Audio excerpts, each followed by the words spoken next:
Popular क्यों है? आपने काफ़ी जगह देखा होगा पाइथन बहुत जगह अब चलती है पाइथन, तो इतनी पॉपुलर क्यों है? A large community and an extensive collection of libraries है इसमें, जैसे कि NumPy, पेंडास एंड टेंसरफ्लो। तो इस टाइप की लाइब्रेरीज है, काफ़ी सारी चीज़ें हैं इसमें। इन लाइब्रेरीज को यूज़ करके, इनके फंक्शंस को यूज़ करके हम काफ़ी सारी चीज़ें कर सकते हैं। Make it simple to learn, read and develop. अब ये कहाँ यूज़ होती है? वेब डेवलपमेंट में यूज़ होती है, ठीक है, डेटा साइंस में यूज़ होती है, एआई में यूज़ होती है। तो डेटा साइंस और एआई जो कि अब ट्रेंडिंग में चल रहे हैं, इन्हीं में ये पाइथन यूज़ हो रही है। तो आप सोच सकते हैं कि ये कितना पॉपुलर होगा। Automation and scripting, game development में यूज़ है। गेम आजकल कितने चलते हैं, उनमें ये लैंग्वेज को यूज़ किया जाता है।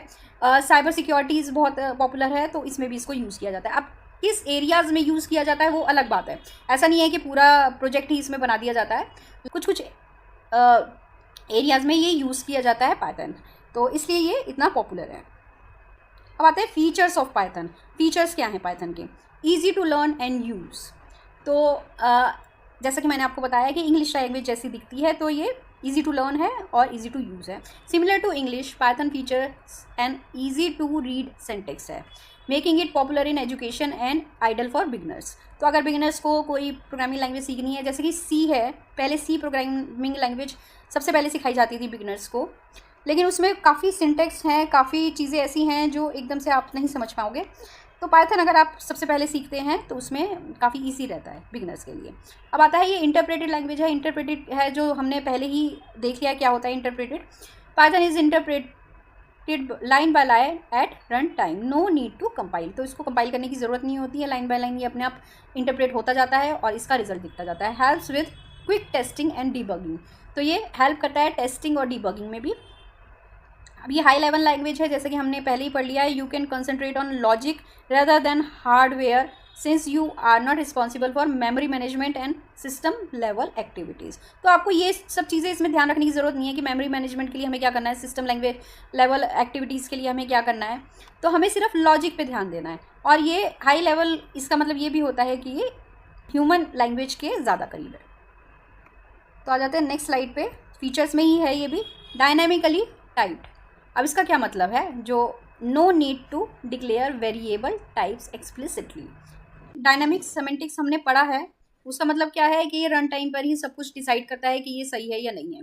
तो इसमें इसलिए वेरिएबल टाइप्स भी लिखने की ज़रूरत नहीं होती है, क्योंकि ये रन टाइम पे ही अपने आप डिसाइड कर लेता है कि ये वेरिएबल किस डेटा टाइप का है। तो इसमें हम डेटा टाइप्स नहीं लिखते हैं, जैसा हम सी में लिखते हैं, जावा में लिखते हैं, डेटा टाइप के इंट का है, कैर का है, किसका है, वो सब इसमें लिखने की ज़रूरत नहीं है। x इज इक्वल टू 11 इसने लिख दिया, x इज इक्वल टू 11 हमने लिख दिया, ये रन टाइम पे डिसाइड कर लेगा कि ये इंटीजर है, ठीक है। तो इसलिए इसका डेटा टाइप लिखने की जरूरत नहीं है। यहाँ पे आपने देखा होगा सेमी कॉलन्स लगाने की भी जरूरत नहीं होती है, ठीक है। तो इसका कोड भी कंप्रेस्ड है, काफ़ी छोटा हो जाता है और प्रोग्रामिंग लैंग्वेज के मुकाबले। x is equal to double quotes में लिख दिया या सिंगल कोट्स में कुछ भी लिख दिया हमने, तो वो एक स्ट्रिंग हो जाती है। Now it's a string, no error. ये एरर कुछ भी नहीं दिखाएगा कि हमने इसका डेटा टाइप नहीं लिखा है, नहीं, ये रन टाइम पे अपने आप डिसाइड कर लेता है कि ये स्ट्रिंग है। ऑब्जेक्ट ओरिएंटेड प्रोग्रामिंग है, जैसा कि हमने पहले ही पढ़ लिया काफ़ी चीज़ें। तो इसकी support classes and object also allow procedural and functional programming. जैसा कि मैंने आपको बताया था कि खाली ऑब्जेक्ट ओरिएंटेड ही लैंग्वेज नहीं है, ये प्रोसीजरल एंड फंक्शनल प्रोग्रामिंग को भी सपोर्ट करता है। लार्ज स्टैंडर्ड लाइब्रेरीज, तो इसकी लाइब्रेरीज काफ़ी लार्ज हैं, काफ़ी फंक्शंस हैं उसमें जो कि हमारे काम आती है। अब लाइब्रेरीज का क्या काम होता है, उसमें फंक्शंस इनबिल्ट होते हैं, ऐसे फंक्शंस होते हैं जो हमें मोस्टली प्रोग्राम्स में काम आते हैं। तो हम डायरेक्ट क्या करते हैं, उसको इंक्लूड करते हैं लाइब्रेरी को और उसके फंक्शंस को यूज़ कर लेते हैं, हमें उसका फंक्शन पूरा कोडिंग करने की ज़रूरत नहीं होती है, ठीक है। तो इसलिए लाइब्रेरीज काम आती हैं और जितना इसमें ज़्यादा फंक्शंस होंगे, जितनी लाइब्रेरीज बड़ी होंगी उतना ही अच्छा रहेगा। Contain modules for networking, file management, maths, web services and more. तो इन सब चीज़ों के लिए इसमें फंक्शन ऑलरेडी बने हुए हैं जो कि हम सिर्फ कॉल करते हैं और उसको यूज़ कर लेते हैं। जैसे कि यहाँ पे क्या होता है, इंपोर्ट करा हमने मैथ्स, ठीक है, ये लिखना ज़रूरी होता है। अगर आप ये नहीं लिखेंगे तो इसके जो भी फंक्शंस होंगे इस लाइब्रेरी के हम यूज़ नहीं कर पाएंगे। तो इंपोर्ट किया हमने मैथ्स, जैसे कि हमने देखा यहाँ पे इंपोर्ट से हमें पता लग गया कि हमने मैथ्स को इंक्लूड कर लिया है। प्रिंट क्या करना है, अब देखिए, maths dot square root, SQRT मतलब स्क्वायर रूट, ब्रैकेट में दे दिया, किसका स्क्वायर रूट लेना है, 25। तो 25 का स्क्वायर रूट ये निकाल के आपको दे देगा। आगे चलते हैं। अब यहाँ पे आता है पोर्टेबल एंड क्रॉस प्लेटफॉर्म। इसका मतलब क्या है, Python codes run on Windows, Linux, Mac OS, तो ये जो पाइथन है, कोई हम कोड किसी भी अब उस पर या मान लेते हैं प्लेटफॉर्म पे बनाते हैं, विंडोज़ पे बनाते हैं, तो लाइनक्स पे भी चल जाएगा और मैक ओएस पे भी चल जाएगा। तो and more without modification.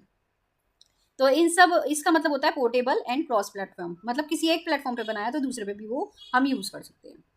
Extensible and embeddable, अब इसका मतलब क्या होता है? एक्सटेंड पाइथन विद सी या C plus plus code for performance. अब ऐसा है, जब हम पाइथन का प्रोग्राम लिख रहे हैं तो उसमें हम सी का भी प्रोग्राम इंक्लूड कर सकते हैं, सी प्लस प्लस का भी प्रोग्राम इंक्लूड कर सकते हैं, तो इसको कहते हैं एक्सटेंडेबल, उसको एक्सटेंड कर सकते हैं हम। Embed Python in other applications as a scripting engine. तो इसका मतलब क्या है? हम पाइथन का कोई भी अगर प्रोग्राम है वो दूसरे एनवायरनमेंट में रन कर सकते हैं जो कि किसी और लैंग्वेज में, प्रोग्रामिंग लैंग्वेज में लिखी गई हो, जैसे कि सी प्लस प्लस। ठीक है, सी और C plus plus. Open source, open source का मतलब क्या है? ये फ्री है, आप पाइथन की साइट पे जाइए, उसको डाउनलोड कीजिए और यूज़ कर लीजिए, तो इसका कोई पैसा नहीं लगता है, फ्री है ये। Free to use, modify and distribute. Developed and maintained by volunteers and organisations globally. अब strong support for AI, data science and web. तो ये स्ट्रॉन्ग सपोर्ट किसको देता है? एआई को, डेटा साइंस, वेब, इन सब में आप पाइथन यूज़ कर सकते हैं और यूज़ होती हैं। तो अच्छे से पढ़िए, आपका एक बेस बनेगा। देन हम स्टार्ट करेंगे नेक्स्ट वीडियो से इसकी प्रोग्रामिंग। तो इसमें हम कैसे कोड लिखते हैं, क्या सिंटैक्स होते हैं, वो सब देखेंगे। Thank you, bye bye.